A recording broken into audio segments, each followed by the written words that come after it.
What's up, fight fans? Welcome back to the MMA Savvy Podcast. It's your favorite host, Weiss, alongside combat sport expert Big Rich Fulgoni. And today we'll be discussing UFC 324, Gaethje vs. Pimblett, which will be the first UFC card in the Paramount era. In standard Savvy fashion, we'll go through the card and break down all the high-profile matchups. So with that, let's go straight to the card and get rolling.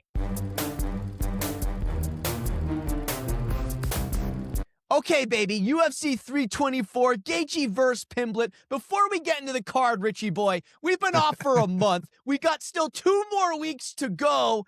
How have you been dealing with this drought, and how excited are you for this card? Man, I'm fired up for the card. Yeah, 6 weeks is kind of crazy. We're chomping at the bit. I can't wait, Savvy fans. Let's get to the 24th. It can't come fast enough. Okay, baby, main card. Now we're going to get jacked up. Arnold Allen, number 6 featherweight in the world versus Silva, your boy, at number 10. Now, I love the matchup. It's a great strikers duel because we know Allen can crack. And, of course, Right. Silva's one of the most feared strikers in the division. Now, Allen's been out a year and a half. His last win was Giga, as you can see over here, almost a year and a half ago. He's been out with shoulder surgery, but at least he's coming off a win. And if you remember, Silva was coming off that crazy run, but then he ran into Diego Lopez. Now, on paper, you probably think Silva has the upper hand. Let's check out the odds here, Richie boy. He is the -235 favorite. So you want to side with him. But the one thing I want to mention, he only has one great top 15 win against Bryce Mitchell, who we know is not that great on the feet.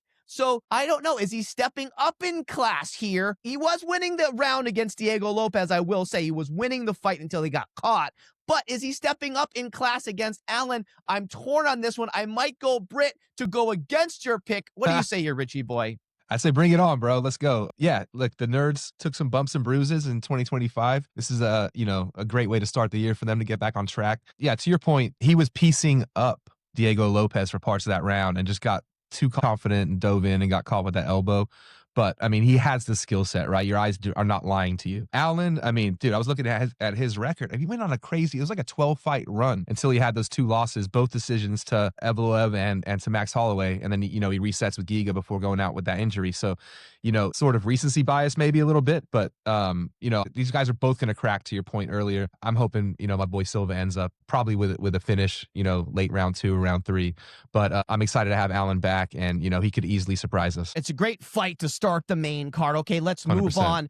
Heavyweight division, number 5, Waldo Cortes-Acosta versus number 8, Derrick Lewis. I actually like the fight. Let's just look at Derrick really quickly. He is coming off 2 knockout wins to sort of save his career, Nascimento, and then Teixeira, although we both agree was a little bit of a premature stoppage, but he did drop him with the punch. But he is older. I believe he's like 40 years old. Waldo Cortes-Acosta, on the other hand, he's been on a much bigger run. After getting worked by Pavlovich, he's knocked out D'Elia, although that's a controversial win because D'Elia won that fight, we both know. But then he does come back and show he's got major power against Gaethje. Yeah. I thought he was a point fighter when he came up, but now he's showing us knockout power. Same. So this fight, it's a banger's delight, as you would like to say here, Richie. Yep. Does Lewis have one more in him, or does Waldo Cortes-Acosta say maybe he's even next in line for the title? What do you say about this? Yeah, I mean, we know the heavyweight division is in shambles right now. Acosta was like the closest thing we had to a shot in the arm, the last 6 months of 2025. Same as you. I thought he was a point fighter. He was not very impressive. And then now he's been showing this knockout power as of late. So, yeah, I'm really excited to see this one. And, yeah, he could be, if not, next in line, right there, 1 fight away from fighting for the belt. He's made his case and with the eye patch and stuff against Tom. So let's see if he can keep. I'm not happy about that, baby. I hope he goes down one day. I can't be mad at him for trying to capitalize on, something that's hot. But yeah, let's see what happens there. Bantamweight division, premier fight, one of the best fights of the night. Number 3 in the world, ex-champ Sean O'Malley versus number 5, surging contender Song Yadong. I do love this fight. We know O'Malley's coming off back-to-back losses to Merab. He did look good in the first round of that second Merab fight. And I'm like, oh my God, he's defending the takedowns. He's looking like he's in shape after the hip surgery, and then boom, he gets submitted, right? And then you're like, oh my God, he'll never beat Merab. Yadong, on the other hand, he's coming off the win against Cejudo. Yes, it ended up being, I believe it was like they stopped the fight because of the eye poke, but he was definitely up in the fight and he won the decision. He's solid. He's got great hands, but great wrestling-based grappling up with Team Alpha Male with my boy Faber. So this will be close. Let's look at the odds here. O'Malley is a -235. I'm giving him the edge because of the length,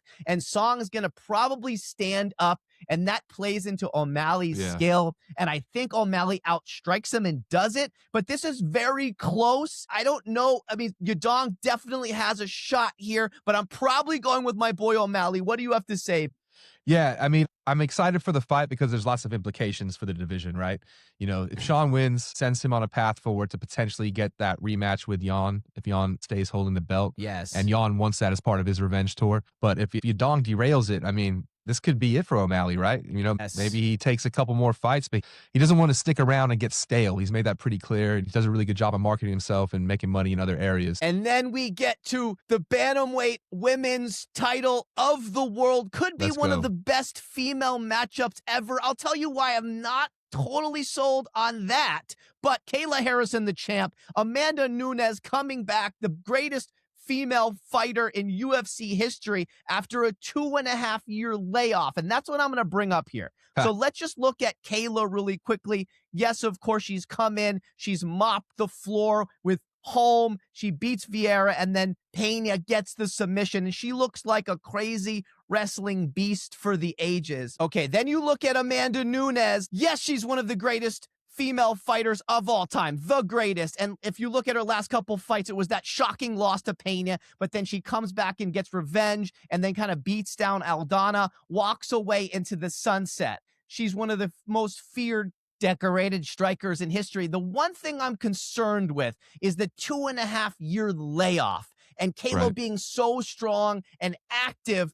But how can you ever doubt Nunes? What does the line here say? So Kayla is actually favored as a -205, man. I don't know. I think my gut is going Nunes because how can you ever doubt her? And I feel like Kayla's going to get stuck on the feet because Nunes has great grappling too, as you saw in that second Pena fight. So I don't know. It's a toss-up. I think it's very, very close. It's closer than that line is saying. What do you have to say? Yo, if we're touching this fight, right? I mean, I'm taking Amanda. To your point, yes, the layoff, but when she lost that fight to Pena, she was not motivated, right? You saw how quick and easy she gave up to that submission.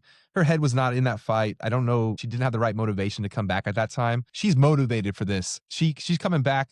There's a grudge there, right? They were both training together at American Top Team. Amanda had to leave the gym. She's known this fight has been coming for the better part of 15, 18 months. So she's been getting ready for it, and I think she's going to be ready for it. And I think she's probably going to finish with a KO. I think she's going to be able to stuff the takedowns. She's crafty enough to get back to her feet. I don't think she gets submitted quickly and early on. So if it goes, to the later rounds, 2 or 3, I think you're going to see her get hands on Kayla and cause some major problems. She didn't do well with Pacheco. That was the big loss she had at PFL.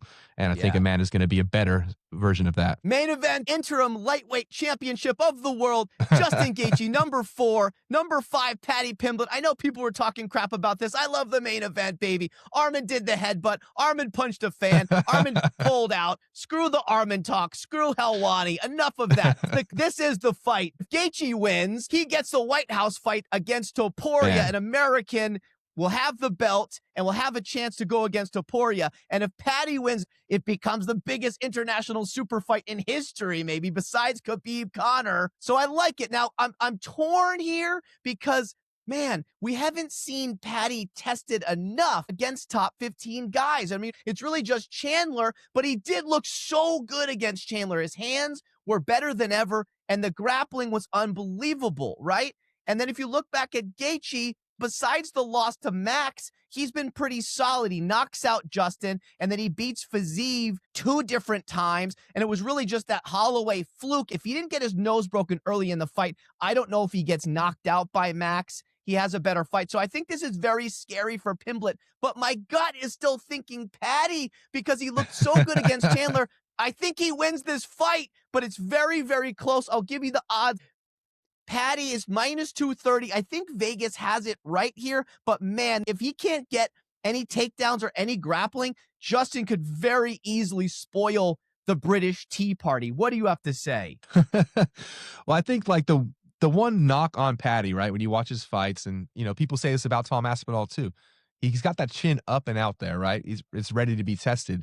We've seen it tested a couple times, but albeit not from the same caliber of striker as a Justin Gaethje. I'm tending to lean towards Paddy here as well. I think it's a great matchup. I think the fight's going to be a banger, and I'd like to see both scenarios, right? I'd like to see the super fight with Paddy and Ilya. I'd also like to see Justin go out on a high. We don't have a lot of, American champs or even top 5 fighters right now. So to see him get a win that could propel him to the White House and have him finish his career in a historic way would also be awesome. With all of that said, without laying my official pick, I went back and I watched the fight with Charles Oliveira versus Justin. And when I watched how that went for him, he did drop, Charles early, and he was resilient, as he often is. But just the size difference, the length, and the grappling skill, I think all of those things are going to favor Paddy in a big way. He looked massive in that last fight against Chandler for the division. And I think that his size and his length and his grappling ability is going to be a problem for Justin. I'd be happy to see either of them win. It's a great matchup, and I like the path forward, for either victor. Okay, that's it for this week. Thank you for listening to the MMA Savvy Podcast, the world's top place for MMA content. If you love these weekly episodes, make sure to hit subscribe. And if you're a real MMA enthusiast, check out the old MMA Savvy videos on our page. You might see some UFC legends pop up, such as Nick Diaz, Ronda Rousey, and John Jones. The old channel has been revived, and we couldn't be more excited. So please subscribe, follow, comment, like, share, and blast on all of our social channels. We're blasting hard on the talk, we're heavy on the gram, and we're going crazy on the tube. That's at MMA Savvy and at Richie Boy MMA. We love the comments and interactions with the fans. So with that, stay savvy, fight fans.